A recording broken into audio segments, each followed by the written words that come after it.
ቁጠባን ባህላዊ አድርገው የስኬት ጉዞውን ሲጀምሩ እኛ ደግሞ ለቁጠባው እሴት ጨምረን አብረኖት እንተጋለን።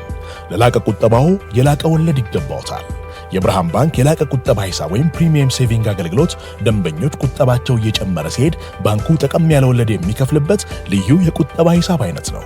የላቀ ቁጠባ ሂሳብ አገልግሎት ደንበኛ ከሆኑ ሂሳቦን በቼክ ወይም በሂሳብ ደብተር፣ በኤቲኤም ካርድ ወይም በሞባይል ባንኪንግ አገልግሎት ማንቀሳቀስ ይችላሉ።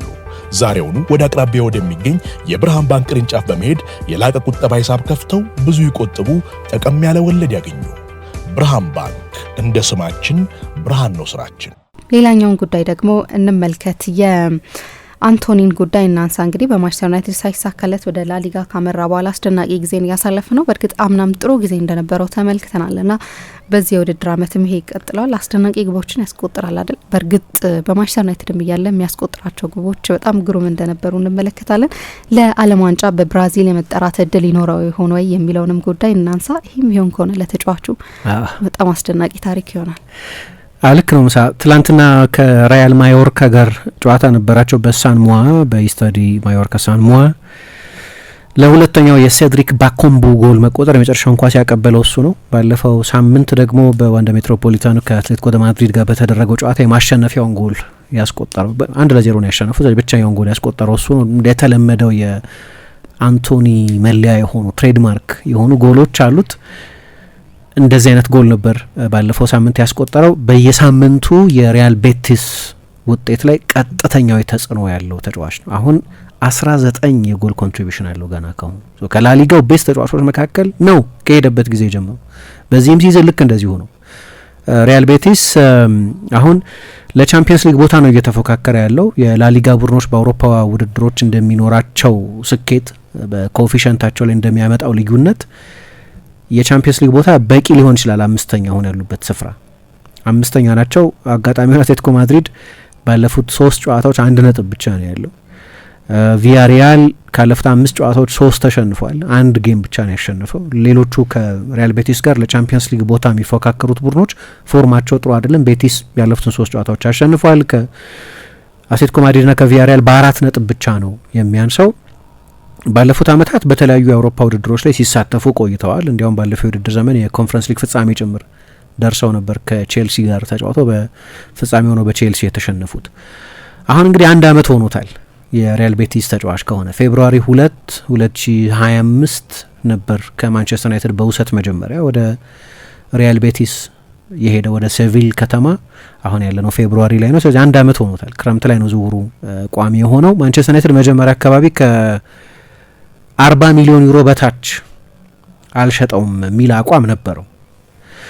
ምክንያቱም ቴክኒካሊ ኪሳራ አይሆንም 40 ሚሊዮን ከተሸጠ። ምክንያቱም አንድ ተጫዋች ትገዣለሽ በ100 ሚሊዮን ካልኩሌት ሲደረግ አሞርታይዝ ይደረጋል። አሞርታይዜሽን ይባላል ብዙ ጊዜ የምናነሳው የተጫዋቹን የዝውውር ገንዘብ ለኮንትራቱ እድሜ ማካፈል ማለት ነው። 100 የተከፈለበት በዩሮ ለ5 አመት ካካፈልሽው በየአመቱ 5 አመት ከሆነ ኮንትራቱ እርግጠኛ አይደለም የፈረመው ኮንትራት ርዝመት ግን 5 ወይ 6 ቢሆን ከዛ አይበልጥም። 5 ቢሆን በየአመቱ 20 ሚሊዮን ማለት ነው። 3 ሲዝን ከጨረሰ 60 ሚሊዮን ዩሮ አሞርታይዝ ተደርጓል። የ2 አመት ኮንትራት ነው የሚቀረው። ለዛ 40 ነው ማንቸስተር ዩናይትድ ይፈልግ የነበረው። ደግሞ ጥሩ ሲዝን አሳልፈው ስለነበር በግማሽ የውድድር ዘመን ዩናይትድ ይህንን ገንዘብ ማግኘት ይችላል የሚል መተማመን እንዲኖር አድርጎት ነበር። ግን ረጅም ጊዜ ፈጅ ድርድሩ እና ተጫዋቹ 40 ቀን በኋላ ሲናገር እንደነበረው ሳለቅስ ብዙ ቀን ይላል።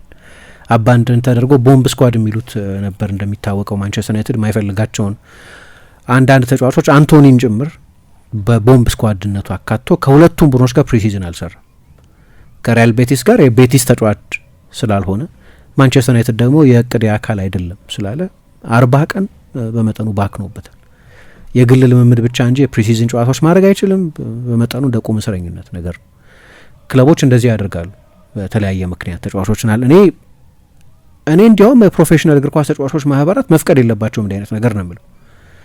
ተጫዋቾች ማንኛውም ሰው የስራ ገበታው ላይ የመገኘት መብት እንዳለው አታጫውቹ። ከዛ በኋላ ከቡድን ልምምድ ግን አትነጥዩ። በፈረንሳይ እኮ እንደዛ ነው የተደረገው። አድሪያን ራቢዮን ኮንትራት አልፈረምም ሲል አትለማመድም ከኔ ቡድን ጋር አሉት። ከ19 ዓመት በኋላ ምናምን አትለማመድም ሲል የፈረንሳይ እግር ኳስ ፌዴሬሽን ማነው የፈረንሳይ ፕሮፌሽናል እግር ኳስ ተጫዋቾች ማህበር አይቻልም እንደዚህ ማለት አታጫውቱት ከፈለጋችሁ ኮንትራት ስላላራዘመ። ልምምድ አለመስራት ግን አይችልም። ተገዶ ፓሪስ ሰን ጀርማ 6 ወር ከቡድኑ ጋር ልምምድ ሰርቶ ነው የለቀቀው። ኮንትራት አለው፣ ፕሮፌሽናል ኮንትራት ነው ያለው ከክለቡ ጋር። ክለቦች ይህንን ያደርጋሉ። እኔ ማይጠመኝ ነገር ነው በእርግጥ የኔ አስተያየት ነው። ኤኒዌይ ግን ሁሉም ክለቦች ያደርጉታል። ይሄን ቦምብ ስኳድ የሚሉት ፔዤ ያደርገዋል፣ ሎፍተር ይሏቸዋል ፈረንሳይ ውስጥ። የማይፈልጓቸውን ተጫዋቾች 5-6 ተጫዋቾች ከዋናው ቡድን ጋር ልምምድ መስራት አይችሉም ለብቻቸው። ለሚቀጥለው ክለባቸውም ለዝግጅት የማይሆን አይነት የኢንዲቪጁዋል ጂም የምን ልምምድ ብቻ ሲሰሩ ይቆያሉ። እና አንቶኒ እንደዛ ሆኖ ነበር ክረምት ላይ። ምክንያቱም ዩናይትድ 40 ማግኘት አለብኝ የሚል አቋም ነበረው ቅድም ባልኩት የሂሳብ ጉዳይ። ሪያል ቤቲስ ደግሞ በታሪኩ ያን ያህል ገንዘብ ከፍሎ አያውቅም እና ከረጅም ጊዜ ድርድር በኋላ በ25 ሚሊዮን ዩሮ ተጫዋቹን አገኙት እና በጣም ጥሩ ኢንቨስትመንት ነው። ለክለቡ ግን ትልቅ ኢንቨስትመንት ነው። ለሪያል ቤቲስ አቅም ከፍለው አያውቁም። ያው የሆነ ጊዜ ዓለም ውድ ተጫዋች ገዝተው እንደሚያውቁ እናውቃለን። ዴኒልሰንን አዲሱ ፔሌ ምን የተባለ ጊዜ የፔዳላዳ ንጉስ። ከዛ የቤቲስ ደጋፊዎች አሁንም እንደሚወዱት አውቃለሁ፣ ግን ከወጣበት ገንዘብ ከነበረው ኤክስፔክቴሽን አንጻር ሰክሰስፉል ዝውውር አልነበረም እና በቅርብ ጊዜ ግን በተደጋጋሚ በአውሮፓ ውድድሮች በማኑኤል ፔሌግሪኒ ስር በመሳተፋቸው ምክንያት የተገኘ ነዋይ ነው ይሄ እንጂ አይችሉም። የዛሬ 5 ዓመት በ25 ሚሊዮን ሊገዛ አይችልም ሪያል ቤቲስ። ለክለቡ አቅም ለአንዳንድ ክለቦች ለፕሪሚየር ሊግ ክለቦች ቤንች ግብ ጠባቂ የምትገዢበት ጄምስ ትራፎርድ 25 ሚሊዮን ፓውንድ የተገዛው። በእርግጥ ለቤንችነት እንደመጣው አላቅም አለ በቀደም። እኔ ልጀምር ነበር የመጣው። በጣም ቅር የተሰኘ ሰው ንግግር ተናገረ ከሳልፈርድ ጨዋታ በኋላ። የሚቀጥልም አይመስለኝም ከዚህ ሲዝን በኋላ። ግን ለቤንች ግብ ጠባቂ የሚወጣ ገንዘብ ነው ይሄ ለፕሪሚየር ሊግ ክለቦች። ለሪያል ቤቲስ ግን የክለቡ ሬከርድ ነው እና ከመጣ በኋላ እንዴት የተዋጣለት ዝውውር ነው። ለሌላ ለ6ኛ ተከታታይ ሲዝን በአውሮፓ አንደኛ ውድድር ለመሳተፍ በሚያስችል ሁኔታ ውስጥ ነው ያሉት። አሁን ቀጥሎ ብዙ ሰው ሲያስገርም ነበር የኤስፓኞል ሲዝን። ኤስፓኞል አሁን 5 ጨዋታ ምናምን ከ5-4 ተሸንፏል። አንዳቸው የሚደርስበት ዩሮፓ ሊግ ምናምን አይቀርም። እንደው ቻምፒየንስ ሊግ ነው ኤማቸው እንጂ በ54 ጨዋታዎች 34 የጎል አስተዋጽኦ አለው። በ54 ጨዋታዎች 34 የጎል ኮንትሪቢዩሽን አለው ይሄ ተጫዋች እና ከላሊጋ ኮከቦች መካከል አንደኛው መሆኑን እነዚህ ቁጥሮች ይናገራሉ። የአይ ቴስት ይናገራል። ትልልቅ ጨዋታዎች ላይ ነው ጎሎቹን የሚያስቆጥረው። ከዛ ደግሞ የተጫዋቹ የፐርፎርማንስ እንደዚህ ከፍ ማለት የተጫዋቹን የዋጋ ቫሉዌሽን እንዴት ከፍ እንዳደረገው የምታውቂው ባለፈው ጃንዋሪ አትሌቲኮ ማድሪድ ሊያስፈርመው ፈልጎ ነበር። በኋላ አዴሞላ ሉክማንን ያስፈረመው አልተሳካም፣ ግን ፈልጎት ነበር አትሌቲኮ ማድሪድ። በትራንስፈር ማርኬት መሰረት ደግሞ አሁን 40 ሚሊዮን ሆኗል የተጫዋቹ የማርኬት ቫሉዌሽን። ማንቸስተር ዩናይትድ መጀመሪያ የፈለገው ገንዘብ ማለት ነው። አሁን ቢሸጡት በጥቂት ወራት ልዩነት ውስጥ 15 ሚሊዮን ዋጋ ጨምሮ ጥሩ አገልግሎት ሰጥቶ ከዛ ሪሴል ቫሊዩም በደንብ አትርፈውበት ነው የሚሸጡት። ስለዚህ ጊዜ ወስዶ ነበር። ማንቸስተር ዩናይትድ መጀመሪያ ዝውውሩን ባለመፍቀዱ ምክንያት ከቤተሰቦቹ ተለይቶ በማንቸስተር ሆቴል ነበር ረጅም ጊዜ የቆየው። ራሱ በአንድ ቃለ ምልልስ ላይ ሲናገር መጨረሻ ላይ መፍትሄ ከማግኘቱ በፊት በቃ ተስፋ ቆርጬ ነበር፣ ወደ ቤቲስ መምጣት አለብኝ የሚል ኮሚትመንት ነበረኝ። ከዛ በለጠ ገንዘብ ያቀረቡ የሳውዲ ክለቦች ነበሩ፣ ግን ለእኔ ብራዚልን የሚያስታውሰኝ ቦታ ነው ሴቪል እና ወደ ቤቲስ መምጣቴም የእግር ኳስ ህይወቴ ቤስቱ ውሳኔ ነው ብሎ እኔ ከሁሉ በላይ ከፔሌግሪኒ ጋር መስራቱ ቤስቱ ውሳኔ ነው። ምክንያቱም ማኑኤል ፔሌግሪኒ ቶፕ አሰልጣኝ ናቸው። እዛ ሪቨር ፕሌትን ሲያሰለጥኑም ስንት ትልልቅ ተጫዋቾች ወደ አውሮፓ መጥተው የተጫወቱ ትልልቅ አርጀንቲናን ተጫዋቾች አሰልጥነዋል።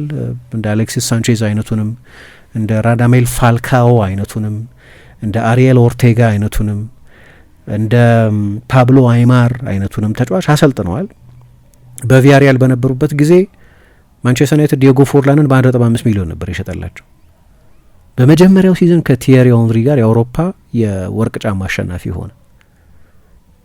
በቃ በማንቸስተር ዩናይትድ ምንም ተስፋ አልነበረውም። ዲየጎ ፎርላን አንፊልድ ላይ 2 ጎል አስቆጥሯል። ሳውዛምፕተን ላይ ማትረሳ ጎል አስቆጥሯል ምናምን፣ ግን በጣም ጥቂት ሞመንቶች አይ ቲንክ 7 ጎል ብቻ መሰለኝ ያስቆጠረው በ2 ዓመት ከምናምን።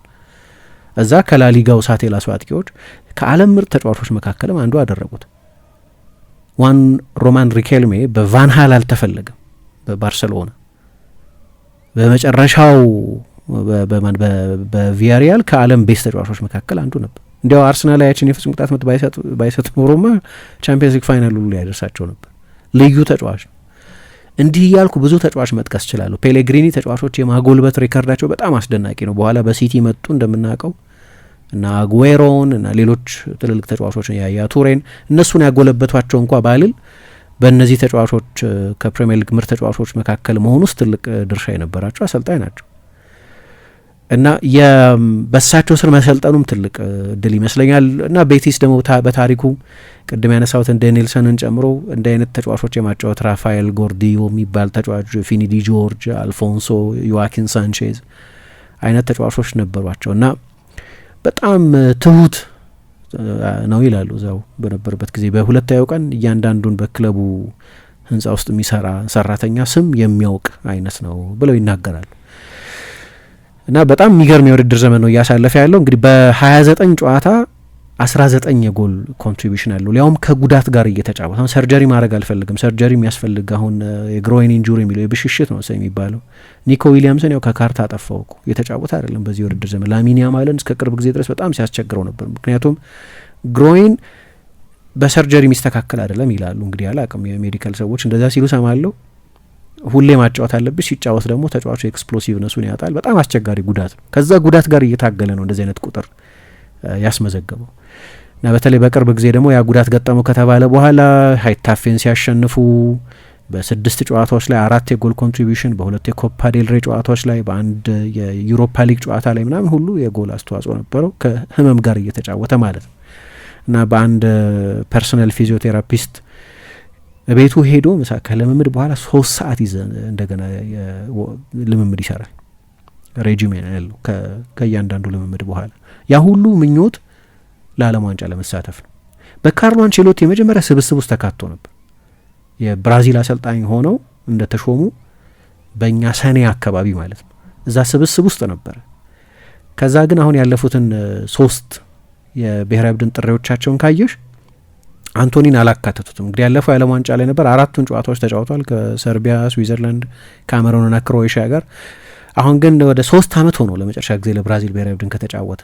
ያኔ ተመረጠ እንጂ አልተጫወተም እንዳልኩት ባለፈው የኢንተርናሽናል የመጀመሪያ የአንቼሎቲ ስብስብ ውስጥ ማርች 25 2023 ከሞሮኮ ጋር በተደረገ ጨዋታ ነው ለመጨረሻ ጊዜ የተጫወተው።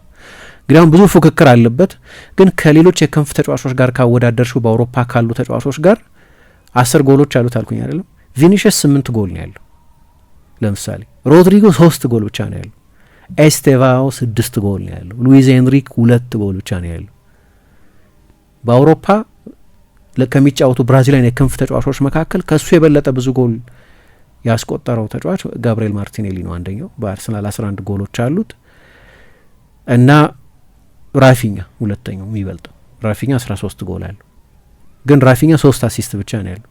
አንቶኒ ግን ትላንትና ለሴድሪክ ባኮምቦ የሰጠውን አሲስት ጨምሮ 9 አሲስት አለው ማለት ሁለቱንም በተሳለጠ ሁኔታ የሚያደርግ ነው። በጣም የሚገርም የውድድር ዘመን ነው በድጋሚ እያሳለፈ ያለው። የሚስማማ ኢንቫይሮንመንት የመፈለግን ውጤት የሚያሳይ ነው። ያው ቤቲስ ብዙ ገንዘብ የለውም አይደል እና የሆነ ጊዜ አንቶኒ ደ ቴራና እዚሁን ጠልፍህና የመጀመሪያ ማስጠንቀቂያ ነው አሁን እናግታለን ከዛ ገንዘብ መዋጮ አድርገን እናስፈርምሃለን ሲል ነበር ኢስኮ። አትሌቲኮ ማድሪድ ሀብታም ስላልሆነ ነው ይሄንን ያለው። እንደመጣ የመጀመሪያዎቹ 20 ጨዋታዎች ላይ አልተሰለፈም ነበር። እንግዲህ ሁሌም የተለየ ባለ ክህሎት ነበር፣ ግን የቤቲስንም የዝውውር ስትራቴጂ የሚያሳይ ነው። አንድ ማኑ ፋሃርዶ የሚባሉ የቴክኒክ ዳይሬክተር አውላቸውና በየክለቡ የመሰለፍ እድል የማያገኙ ግን ስለተሰጧቸው እርግጠኛ የሚሆኑባቸውን ተጫዋቾች ለረጅም ጊዜ ይከታተሉና ኮንታክት ያደርጋሉ። ለምሳሌ እሱን ከማስፈረማቸው በፊት ከ6 ወራት በፊት ነው 6 የቪዲዮ የስልክ ጥሪ ያደረጉት ራሳቸው ቴክኒክ ዳይሬክተሩም አሰልጣኙ ማኑኤል ፔሌግሪኒ እና የረጅም ጊዜ ግባቸው ውጤት ነበር። ደግሞ ብዙ ብራዚላውያን ተጫዋቾች እዛ ተጫውተዋል። ኤመርሰን፣ ሪካርዶ ፌሬራ፣ ሪካርዶ ኦሊቬራ በቅርብ ጊዜ የተጫወቱ ተጫዋቾች ናቸው። ከዛ ቀደም ባለው ጊዜ ቅድም ያልኩት ዳኒኤልሰን፣ ግን ደግሞ የሆነ ጊዜ አቅጣጫ የጠፋባቸውን ተጫዋቾች መልሶ ከእንቅልፋቸው የማንቃት ታሪክም ያለው ነው። ጆቫኒ ሎ ሴልሶ፣ ሰርጂዮ ካናሌስ፣ አዮዜ ፔሬዝ፣ ኢስኮ አላርኮን ወደ ብራዚል ተመለሰ እንጂ በባርሰሎና ልሳካለት ሲል ቪቶር ሮኬ አይነት ትልልቅ ተጫዋቾች የነበሩ ግን የሆነ ጊዜ ውል የጠፋባቸውን ተጫዋቾች እንደገና መስመር የማስያዝ ታሪክ ያለው ነው። ወደዛ መሄዱም የጠቀሙ ይመስለኛል። የአየር ጠባዩ ምኑም ከብራዚል ጋር የሚመሳሰል መሆኑ አሰልጣኙም የቤት ስራውን ሲምፕሊፋይ ያደረጉለት። አሁን 2 የክንፍ ተጫዋቾች ያሉት ነው። በ4-2-3-1 ነው የሚጫወቱት። በጣም ወደ ውጭ የሚለጥጠው አይደለም። በጣም ወደ ሴንተር የሚገባው አይደለም። ኢን ቢትዊን ዘ ላይንስ የሚጫወተው የክንፍ ተጫዋች ነው እና እሱም ተስማማው እና የሚገርም ሲዝን ነው በድጋሚ እያሳለፈ ያለው። ስለዚህ ያለፈው የውድድር ዘመን የግማሽ ዓመት ስኬት አጋጣሚ አይደለም ማለት ነው። ስለዚህ ለዓለም ዋንጫ ለመጫወት የተፋለመ ነው። ጥቂት ወራት አሉት። በረጅም ጊዜ ኢግኖር ሊያደርጉት የሚችሉት አይመስለኝም አንቸሎቲ። ቁጠባን ባህላዊ አድርገው የስኬት ጉዞውን ሲጀምሩ እኛ ደግሞ ለቁጠባው እሴት ጨምረን አብረኖት እንተጋለን። ለላቀ ቁጠባው የላቀ ወለድ ይገባዎታል። የብርሃን ባንክ የላቀ ቁጠባ ሂሳብ ወይም ፕሪሚየም ሴቪንግ አገልግሎት ደንበኞች ቁጠባቸው እየጨመረ ሲሄድ ባንኩ ጠቀም ያለ ወለድ የሚከፍልበት ልዩ የቁጠባ ሂሳብ አይነት ነው። የላቀ ቁጠባ ሂሳብ አገልግሎት ደንበኛ ከሆኑ ሂሳቦን በቼክ ወይም በሂሳብ ደብተር፣ በኤቲኤም ካርድ ወይም በሞባይል ባንኪንግ አገልግሎት ማንቀሳቀስ ይችላሉ። ዛሬውኑ ወደ አቅራቢያ ወደሚገኝ የብርሃን ባንክ ቅርንጫፍ በመሄድ የላቀ ቁጠባ ሂሳብ ከፍተው ብዙ ይቆጥቡ፣ ጠቀም ያለ ወለድ ያገኙ። ብርሃን ባንክ፣ እንደ ስማችን ብርሃን ነው ስራችን።